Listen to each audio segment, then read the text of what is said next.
క్షణము క్షణముకు బ్రహ్మాండ చయములన్నీ పొందుచుండును గురునిలో ప్రియముగాను.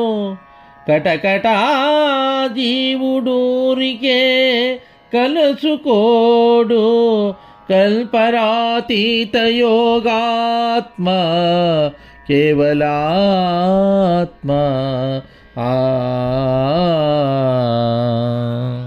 క్షణము క్షణముకు బ్రహ్మాండ చయములన్నీ పొందుచుండును గురునిలో ప్రియముగాను. కటకట జీవుడు ఊరికే కలసుకోడు కల్పనాతీత యోగాత్మ కేవలాత్మ. జై నిజగురుభ్యో నమః. శ్రీ నిజగురు బాలరామ పండితులు వారిచే విరచితమైన కేవలాత్మ శతకంలో 95వ పద్యం. నిన్నటి మనం విచారించుకున్న బట్ట బయటనే విహరించు పట్టరాదు అనే పద్యం కానీ, ఈ 95వ పద్యం కానీ సారూప్యము కలిగినటువంటి పద్యములు. వీటిని కడు జాగరూకతతో నా అంతరంగాన్ని మేల్కొల్పి పొందగలగాలి నేను. లేకపోతే ఇవి గజిబిజిగా ఉంటాయి. మహనీయులైనటువంటి వారికి తప్ప ఎరిగినటువంటి అశరీరులకు ఇవి ఈ విచారణ నల్లేరి మీద బండి నడక. క్షణము క్షణముకు బ్రహ్మాండ చయములన్నీ పొందుచుండును గురునిలో ప్రియముగాను. గురునిలో అంటే ఎక్కడ? పరిపూర్ణములో. గురువు పరిపూర్ణము వేరు కాదు.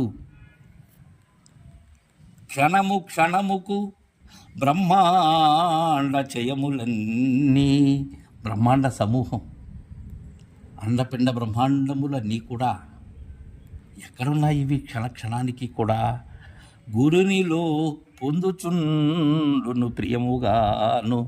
ప్రియముగాను పొందుచుండును గురునిలో. మరెక్కడో లేవు ఈ రాకడ పోకటలు కానీ, ఈ పంచభూతాత్మికమైనటువంటి సర్వము కానీ,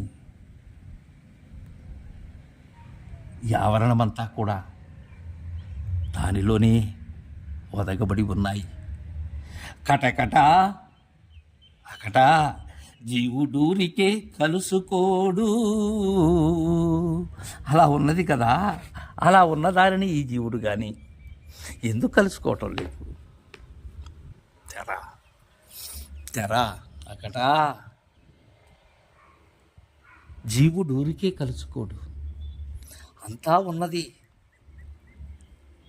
దేనిలో ఉన్నది? గురునిలో ఉన్నది. అయితే జీవుడు ఎక్కడ ఉన్నాడు? గురునిలోనే ఉన్నాడు. అయితే గురుని కలుసుకుంటున్నాడు ఆ జీవుడు. గురుని కలుసుకున్న జీవుడు ఏమయ్యాడు? లేనివాడయ్యాడు. ఇక్కడ జీవుడు అనబడేటువంటిదే ఎరుక.